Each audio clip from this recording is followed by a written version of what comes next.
Namaste and good morning, everyone. Let's do some prayers. Om Guru Brahma, Guru Vishnu, Guru Devo Maheshwara, Guru Sakshat Parbrahma, Tasmai Shri Guruve Namaha. Om Bhur Swaha, Tatsavitra Varenayam, Bhargo Devasya Dhimahi, Diyo Yo Nah Prachodayat, Asto Ma Sadgamya, Tamso Ma Jyotirgamya, Mrityorma Amritam Gamya. ओम सहना भवतु सहना भुनक्तु सह वीर्यं करवावहि तेजस्विनावधीतमस्तु मा विद्विषावहि ओम शांति शांति Shanti Om. So let's open Uddhava Gita. We are on chapter 23. This is the last chapter. And as we know, this is a conversation between Uddhav and Lord Krishna. Just like there's a conversation between Arjun and Lord Krishna. So that Arjun and Lord Krishna's conversation is in Mahabharata. And the conversation is called a Bhagavad Gita. And this conversation between Uddhav and Lord Krishna is part of a Bhagavad Purana. Bhagavad Gita is a Karma Pradhan scripture. And Uddhav Gita is a Bhakti Pradhan. Bhakti. Okay. And the title of this chapter is Bhakti Yoga. And this is the last chapter. So we started this chapter last week. And let's look at, because Uddhav has asked some questions. And then Lord Krishna is answering now. So verse number 12. Lord Krishna says, Mamev sarvabhuteshu bahirantara apavritam ikshet atmanihe cha atmanam yatha kam amlashya. So this is verse number 12 on page number 715 in our books. With a purified heart, one should see me as being situated within his own self, as well as within the hearts of all living entities, unblemished and all-pervading like the sky. After describing the duties of unalloyed devotees, Lord Krishna now speaks in a way so as to attract the jnanis. Those who are philosophically searching for the absolute truth should understand how the Lord is transcendently situated without any tinge of matter, although he is all-pervading and situated within the hearts of all living entities. See, in the Upanishads also the same thing we read. God is everywhere. Now verse number 13 and 14, they are together. Iti sarvani bhutani madbhaven mahadhyute sabhajyen manyamano jnanam kevalam ashritaha brahmane punkasehe stene brahmane rakhe sufulinke akrure karurke cha eva samudrik pandito mata. So these are 13 and 14. O most intelligent Uddhava, one who cultivates the understanding that I am present in the heart of all living beings and who offers respect to everyone is to be considered actually wise. Okay, the definition of a wise person he is giving us. Such a person sees equally the Brahman and the outcast, the thief and the person who gives charity to the Brahmins, the sun and tiny sparks, the gentle and the cruel. Lord Krishna said, O Uddhav, you should regard all living entities as my parts and parcels and offer them due respect. Indeed, such consciousness is the symptom of an actually learned person. The word kevalam is an adjective of the verb ashraya and not the adjective of gyan, because gyan without devotional service is to be condemned. This could also be taken to mean taking shelter of the non-dual Brahman, who is full of transcendental knowledge. Although there is a social distinction between a Brahman and a Chandal, a behavioral distinction between a thief and a charitable man, a distinction between a professional Brahman and a devotee Brahman, a quantitative distinction between the sun and a spark of fire, and a qualitative distinction between a ruffian and a gentleman, one should see all of them with equal vision. See, like the essence of everyone is the same. Outer bodies can be different, our swabhav can be different, the way we speak can be different, the language can be different, but the essence is not different. Because the Supreme Lord is situated within each one. One who sees like this is a truly wise person, and who does not is certainly ignorant. So very clearly, Lord Krishna is defining who is wise and who is ignorant. In this regard, one should consider this verse from Bhagavad Gita. And we are all familiar with this verse. This verse is from chapter 5, verse number 18. The humble sages, by virtue of true knowledge, see with equal vision a learned and a gentle Brahman, a cow, an elephant, a dog, and a dog eater. Vidya Vinay Sampanne. We have seen this verse, studied this verse. Is the effect of this knowledge seeping in us or not? We got to look at it. Do we see just the outer skin, or the name, or where the person lives, or what person does? Or can we see the light which is shining through that person? If one can see this material world in relation to the Supreme Personality of Godhead, then his liberation is granted. Because liberation is the ultimate goal. In order to attain the ultimate goal, we got to have this wisdom. Without this wisdom, we cannot reach there. As soon as one who sees the material nature as separate from the Lord, his constitutional spirit of service is transformed into the spirit of enjoyment. In this world, there is a superficial difference between those who are exalted and those who are fallen, between the truthful and the liars, between the fire of the sun and that of a small spark, and between a gentle person and a cruel ruffian. When one ignores such differences of behavior and nature, considering them inconsequential in comparison with their actual spiritual identities, then one's vision of duality transforms into equanimity.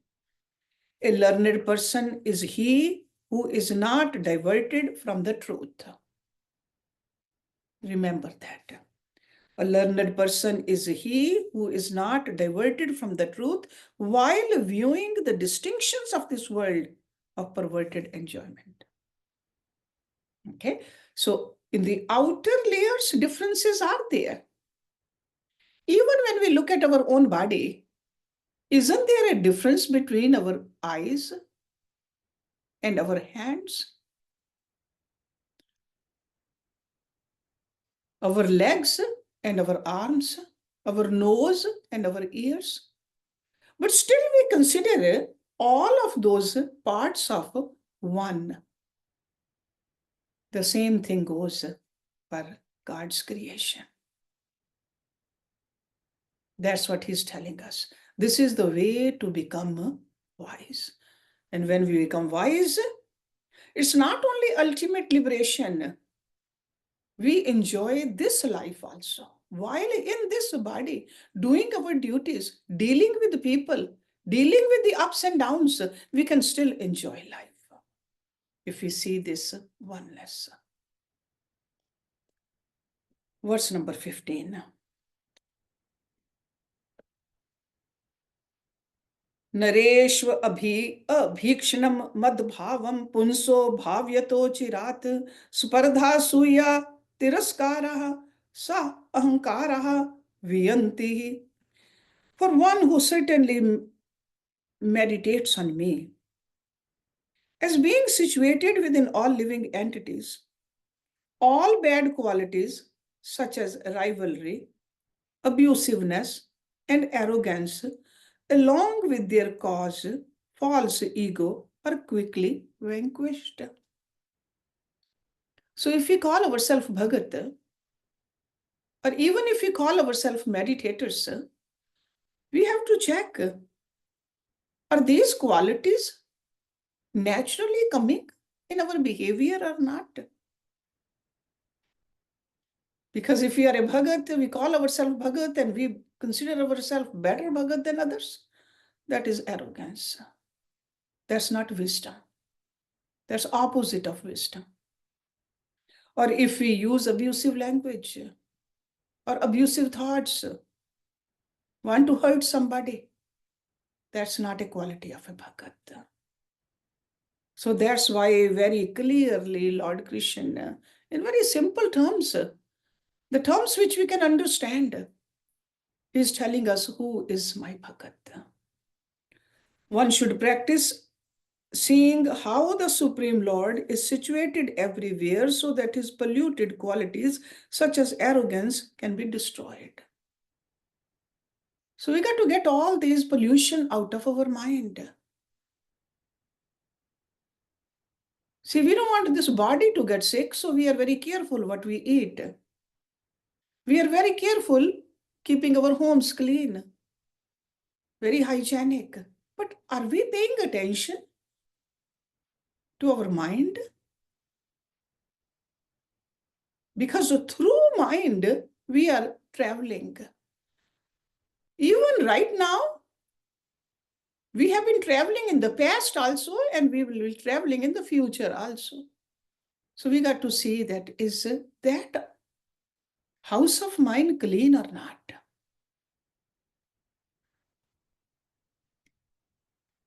One should practice seeing how the Supreme Lord is situated everywhere so that his polluted qualities, such as arrogance, can be destroyed. In material consciousness, one engages in rivalry with his equals, is envious of superiors, and belittles those who are inferior. So we got to get rid of these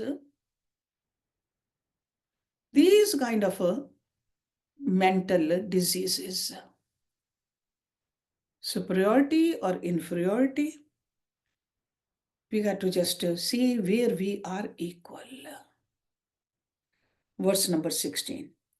Visrijye samyamanan swan drisham vidam cha dehikim pranmed dandvad bhumav aswa chandal gokharam. Ignoring the ridicule of one's companions, one should renounce the bodily conception of life and its concomitant embarrassments and offer obeisance to all living beings, even dogs, cows, donkeys, and untouchables, falling flat upon the ground just like a stick. See, ignoring the ridicule of one's companions.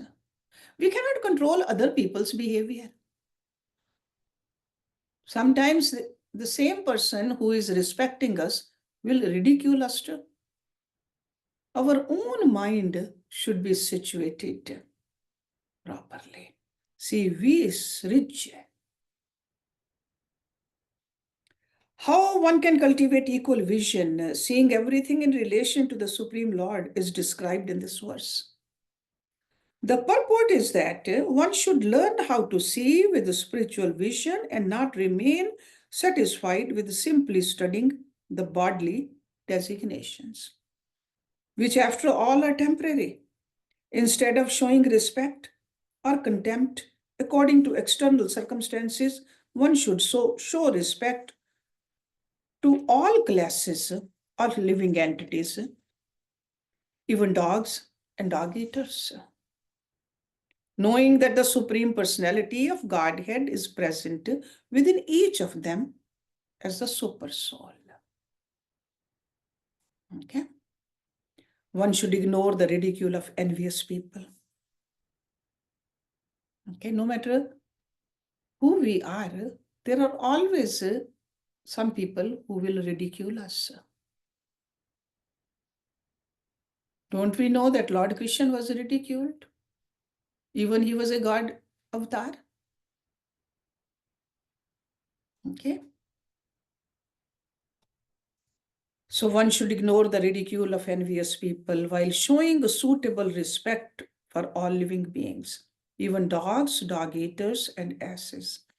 Shri Chaitanya Mahaprabhu has instructed us to consider ourselves lower than a straw in the street and to be more tolerant than a tree, offering respect to all others while not expecting any respect for oneself. All the great saints, they say that दूसरों को मान दो, खुद निमाना रहो. Offer respect to others. Don't expect respect from others. This is the secret of success in the matter of chanting the holy name of the Lord. Verse number 17. Yavat sarveshu bhuteshu madbhavo nopajayate tavad evam upasit vanmana kaya vritti bhi. Until one is actually able to see me within all living beings. This is a journey. It's not that first day we start practicing all this, we will see God everywhere. So until one is actually able to see within all living beings, one should worship me in the prescribed manner with his body, mind, and speech. Okay, so the goal is to see God everywhere. And the process is devotion. If we say that, hey, I've been doing worship, I've been doing all my rituals, I've been going to the mandirs, I am listening to the saints, we got to see that. Do we see God in everybody? Are we humble? Have we become less ignorant or not? Until one has gained the realization that the Supreme Lord is residing within the hearts of all living entities, it is recommended that one offer obeisances to varieties of creatures as a means for elevating one to that highest platform. Although one may not actually fall flat before every dog and donkey, at least one should carefully respect all forms of life. Okay. See, we worship the plants also, the trees also. That is a culture. We worship the sun also and the moon also. In our culture, there are so many days designated to do these worships so that we can eventually see God everywhere. In the moon and in the sun, in the stars, in the people, in the tulsi, even in the elephant or even the cow. Although one may not actually fall flat before every dog and donkey, at least one should carefully respect all forms of life. knowing them to be part and parcel of the Supreme Lord. Thus, one should show respect to all with one's body, mind, and words. So don't say the wrong words. With body also, don't injure anybody. If we cannot help everybody, we should not injure anybody. We should not have injurious thoughts in our mind either. That should be the effect of our rituals which we perform. While worshipping the Supreme Lord with one's body, mind, and speech, one should think oneself to be lower than a blade of grass. One should be more tolerant than a tree. If somebody else, you see, we should not insult anybody. If somebody happens to insult us, be tolerant. And one should be ready to give respect to all living entities without desiring any respect in return. In such a state of mind, one can continuously engage in bhajan or worship of the Lord. Verse number 18. Sarvam Brahm Atmakam Tasya Vidyatma Manishya Pariprashyan Upramet Sarvato Muyet Sanshaya. By the cultivation of such transcendental knowledge, one should become free from all doubts by seeing the Supreme Lord everywhere and within all living entities. So faith has to be there. Before we see God everywhere, we got to believe that God is everywhere. We should not have the doubt, because if we have a doubt, definitely we will not experience it. So by the cultivation of such transcendental knowledge, one should become free from all doubts by seeing the Supreme Lord everywhere and within all living entities, thus remaining aloof from all kinds of fruitive activities. Fruitive activities means selfish actions, or even a sakam bhakti. By the advancement of transcendental knowledge, one should come to see the Supreme Lord everywhere. It is a fact that everything in existence is owned and controlled by the Lord. And being well aware of this, one should refrain from fruitive activities. The more one advances in Krishna consciousness, the more one becomes freed from all doubts. By constant engagement in devotional service, one can free oneself from all reactions of fruitive work. In devotional service, one works under the direction of the Supreme Lord and his representative, the spiritual master, whereas fruitive activities are impelled by the three modes of material nature, which is Satvikta, Rajasikta, and Tamsikta. The conditioned souls exhibit many unfavorable qualities because their activities are based on envy. Such envy can only be removed by dedicated worship of the Lord with one's body, mind, and speech. Okay, so again and again he is telling us that our devotion should be at all three levels of our personality. Because sometimes we are praying, but mind is somewhere else. So it should be at the bodily level. If body is going to the temple, the mind should be there too. And the words spoken should be godly too. So there has to be all three. We got to use serving the God. These are the three layers of our personality. Verse number 19. Ayam hi sarva kalpanam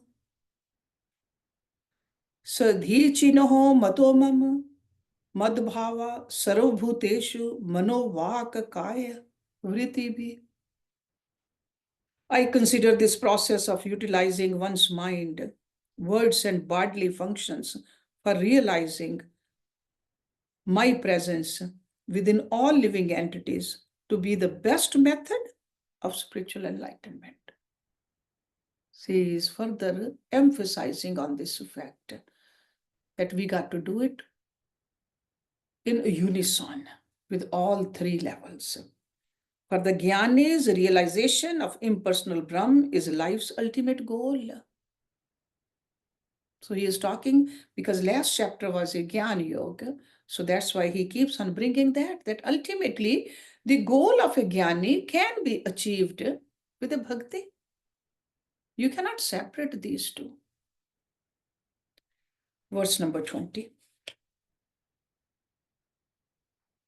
न हि अंगोप्रकमे ध्वंसो मद्धरम सयोद वानव अधि मया व्यवस्था सम्यन nirgunat vad anashina.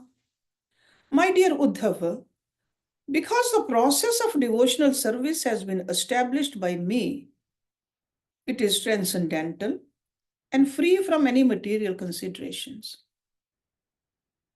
There is no doubt that a devotee will never suffer even the slightest loss by taking to this process. So this is the assurance he is giving to us, that my devotee will not incur any loss. And we got to look at the loss and gain over here, not at the material level. The loss is if we forget God at any given time, that is a real loss. The worldly losses, they are very insignificant.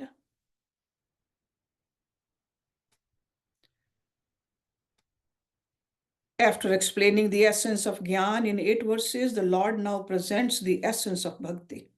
Although the compilers of the scriptures have advocated various methods for elevation, this system of Bhakti Yoga or devotional service was introduced by the Lord himself. Even in Bhagavad Gita, he said, my Bhagat will definitely come to me. That is the power of Bhakti. However, a neophyte can easily be diverted from the other processes so that no benefit is accrued, whereas the devotional service of the Lord never goes in vain. This is stated in this verse, that the process of devotional service is the best means of spiritual realization, and such engagement can never be considered a loss. Lord Krishna said, my dear Uddhava, if one begins the process of devotional service to me and becomes diverted before reaching perfection, there is still no loss or diminution, because Bhakti Yoga is transcendental and is executed under my shelter. This supreme religious practice is perfect in all respects because I am the fully independent supreme personality of Godhead. So he's giving us the assurance, all protection. I am with you. The word mad dharma in this verse refers to the principles of devotional service and not to the cultivation of knowledge. Gyan, or the cultivation of knowledge, is not fully transcendental and awards the successful performer impersonal liberation in Brahm and not the association of the Supreme Personality of Godhead. The desire for material enjoyment is the root cause of all anarthas. See, there's an earth and anartha. So over here is talking about anartha. Only liberated souls who have renounced material enjoyment are actually qualified to worship Lord Hari. So that means if we are worshipping God to get something from God, in the material level also, that is anartha. Okay. Let's do one more verse. Verse number 21. Yo yo mei pare dharma kalpyate nishvalaya chet tad ayaso nirartha seyad bheyader ivu satama. O most pious Uddhava, when faced with a dangerous situation, an ordinary person cries, becomes fearful, and laments. Although such useless emotions do not change the situation. However, activities offered to me without personal motivation, even if they are apparently useless, amount to the highest process of religion. Okay. See, this is Bhagavad Gita also, when he talked about Jnana Karma Sannyas Yoga chapter.